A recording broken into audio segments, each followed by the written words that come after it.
Сәлеметсіздер ме, құрметті көрермендер, каналымызға қош келдіңіздер. Әлемдегі және Қазақстандағы жаңалықтарды алғашқылар қатарынан біле отырғыңыз келсе, арнадағы подписаться және бір ғана лайк түймелерін баса отыруды ұмытпаңыздар. Ал ендеше бастадым.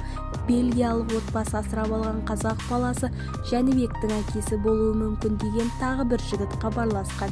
Мен оның әкесі болуы мүмкін, денка тапсырсам бола ма деген телефон арқылы. Құдайға шүкір, ер азаматтар ояна бастады. Мен Жәнібектің әкесі болуы мүмкін, денка анализдерін тапсырайыншы деп бір Бауыржан деген есімді жігіт хабарласқан екен. Бүгін Әсел Асқарқызы мен «Бармысың бауырым» бағдарламасының редакторларымен бірге клиникаға барып, Бауыржан қан тапсырды. Енді нәтижесін күтейік деп жазды инста парақшасында.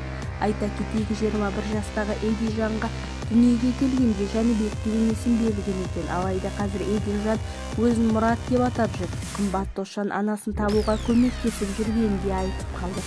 Бізді тамашалауды жалғастырыңыздар, сау саламатта болыңыздар.